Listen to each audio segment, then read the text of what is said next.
Alors, on n'a pas l'habitude de parler, nous, de politique, de ce qui se passe dans le monde, enfin, en tous les cas, pas trop, parce qu'on essaie d'aller toujours à la racine de la vérité thoraïque, mais il est intéressant, des fois, de réfléchir à ce qui se passe autour de nous comme une possibilité d'ouverture d'un horizon conceptuel thoraïque qui aurait peut-être été fermé sans cet événement. Ça peut exister, c'est une pratique herméneutique, une pratique exégétique qui existe dans la Torah, il n'y a pas de problème. Il existe actuellement, dans le monde, un mouvement très puissant, qui est en train de presque conquérir toutes les démocraties, c'est le populisme. Le populisme, aussi bien de gauche comme de droite. Et c'est quoi le populisme ? Le populisme, on le critique beaucoup, les intellectuels sont très contre, mais en réalité, ça répond à quelque chose de très profond.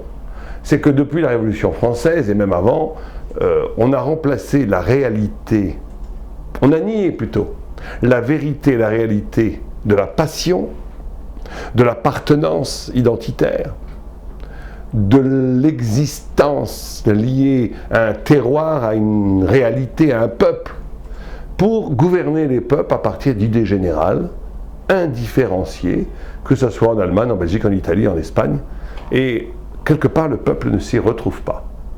Et donc on a un retour en force de l'identité populaire, et on a un retour en force d'une volonté de rendre compte du corps national dans le discours politique. Je vais l'expliquer. Ça veut dire que le premier constat, c'est que la politique ne peut plus aujourd'hui simplement manifester des idées générales. C'est l'effondrement de la gauche, par exemple en Europe. Elle est liée au fait que la gauche aujourd'hui, ça ne veut plus rien dire. C'est des idées générales, d'égalité ou de rêves économiques irréalisables. C'est plus clair. Ça ne peut pas mobiliser, donner un récit national. Et donc, ils sont condamnés à disparaître, par définition. Il faut réintroduire, je ne sais pas s'il faut, il ne faut pas, mais en tous les cas, le mouvement revendique une réintroduction des pulsions, de la passion, de la vérité intérieure des peuples qui se trouvent délaissés, pas pris en compte à partir d'idées générales, de belles idées peut-être, mais qui ne prennent pas en compte ni leur misère ou du moins leurs difficultés.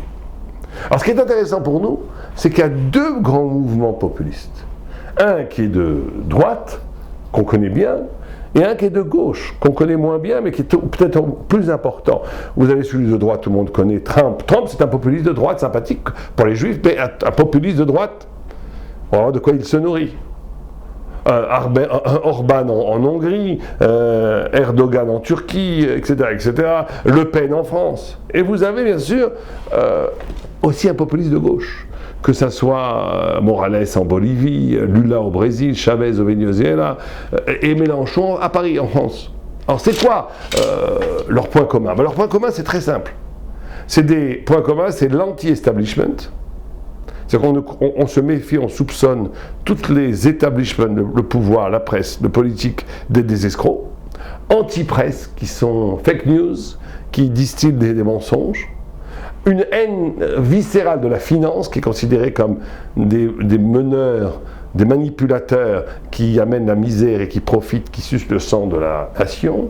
Et un mépris et une haine furieuse contre l'élite intellectuelle qui est censée être corrompue. Et donc, toute cette ça c'est quelque chose qui est partagé aussi bien par le populisme de gauche que par le populisme de droite. Et renvoie à une vérité difficilement exprimable, qui est la vérité du peuple, la vérité qui ne ment pas du terroir, la vérité de la passion, de la misère réelle du peuple, etc., etc. Mais il y a une grande différence quand même entre le populisme de gauche et le populisme de droite, c'est que le populisme de droite désigne pour responsable les malheurs du peuple et la non prise en considération de la dimension nationale du peuple dans l'étranger. Ça peut être l'arabe, l'immigrant, mais c'est très souvent aussi le juif. C'est l'étranger qui est ils n'ont pas la même définition du peuple, ils ont les mêmes mécanismes, le populisme de gauche et de droite, mais ils n'ont pas exactement ni la même définition du peuple, c'est pas quelque chose d'ethnique chez la gauche, c'est plutôt le peuple laborieux contre l'élite corrompue intellectuelle et l'élite corrompue des financiers, des investisseurs du CAC 40, etc., etc. Et chez la droite, c'est l'étranger qui est désigné comme l'ennemi. Alors que chez la gauche, c'est plutôt l'ennemi, c'est l'élite intellectuelle, l'élite industrielle ou l'élite financière plutôt du pays. Et par rapport à la Torah, cette situation qui est assez grave, à mon bon sens, qui est en train aujourd'hui de coloniser le monde occidental et le monde démocratique, que ce soit en Amérique du Sud, en Europe et aux États-Unis, n'en parlons pas dans le tiers-monde, ça a toujours été plus ou moins, l'homme providentiel, le déni de la raison et l'exaspération de la passion. Il y avait un populiste italien qui disait « Ne votez pas avec votre cerveau il est stupide, votre cerveau il est faible, votez avec vos tripes ». C'est comme ça, quelque chose de non dit. C'est-à-dire qu'on a beau faire des grands raisonnements, le gars votait Trump parce que Trump représente celui qui est contre la presse, contre l'establishment, contre ce que le peuple est, parce qu'il se sent dirigé par des gens qui ont aucun rapport avec eux. C'est de ça que joue. Et d'ailleurs la gauche aujourd'hui a commencé à comprendre que si elle veut gagner une élection nationale, elle est obligée elle aussi d'instrumentaliser le récit national. Elle ne peut pas être que dans les grandes idées généralistes, universalistes. C'est le grand basculement que les gens ne se rendent pas compte de la gauche. En Europe, la gauche n'est plus une pensée idéaliste universelle. Elle reprend à son compte. Il n'y a pas de grande différence quand on écoute les discours entre Mélenchon et Le Pen. C'est les mêmes populismes. Ils disent tous les deux, il n'y a pas de droite et de gauche, il y a le peuple. Ils disent tous les deux, il faut combattre l'ennemi de l'extérieur. Alors simplement, l'ennemi de l'extérieur bouge. Chez Le Pen, c'est l'arabe. Et chez Mélenchon, c'est le financier. Bon, mais c'est les mêmes mécanismes, exactement les mêmes mécanismes. Pour les Juifs, c'est pas très bon. Parce que, il faut savoir historiquement, je sais que je dis des choses qui vont peut-être faire peur, mais c'est la vérité. Historiquement, le peuple juif a toujours, et c'est pour ça, on l'a reproché d'ailleurs, mais c'était sa seule façon de survivre, fait des alliances courtoise, hein, pas de passion, avec les gouvernants pour se protéger de la populace qui était violemment antisémite et qui voulait les massacrer. Ça a été la stratégie juive depuis 2000 ans, en exil. Aujourd'hui, quand le peuple lui-même prend le pouvoir, c'est très dangereux. Et vous remarquerez que les deux désignations comme ennemis des deux populismes, on peut y entrer le juif. L'étranger qui n'est pas vraiment français, c'est vrai qu'aujourd'hui, la droite polarise plutôt sur les migrants musulmans, mais très souvent le juif aussi. Donc le populisme de droite peut désigner comme étranger, comme danger, comme celui qui trahit, met un trouble identitaire, comme celui qui véhicule, qui l'universalise, qui vient nier la réalité raciale et du peuple, etc., etc. Le juif. Le juif peut être la cible du populisme de droite. Mais peut-être encore plus aujourd'hui. Le juif peut être la cible du populisme de gauche. La façon dont Finkielkraut s'est fait insulter avec les gilets jaunes, chez les gilets jaunes, il y a la droite, la gauche, il y a tout, mais il y a un populisme de gauche qui est antisémite, pas moins et peut-être plus que le populisme de droite. D'ailleurs, Chavez à Venezuela, tout ce sont des gens, des antisémites incroyables. Pourquoi ? Parce qu'ils confondent le juif avec justement cette oligarchie, cette élite financière internationale qui joue avec l'économie et la finance sans prendre en compte la réalité du peuple. Et le juif est donc désigné comme l'ennemi, dans les deux bords. Et ça, c'est un danger. C'est quelque chose dont il faut faire attention, nous, le peuple d'Israël. Deuxième enseignement, c'est que c'est intéressant, ce retour à la vie. Même si c'est quelque chose de frustrant, c'est une immense révélation. Ça veut dire que les grandes idées de la Révolution française, les grandes idées de la démocratie, du libéralisme, de l'universalisme, n'est pas suffisant pour nourrir la vie d'un homme. C'est des idées générales qui ne donnent en rien, qui sont faibles en vitalité, je m'exprimerai comme ça.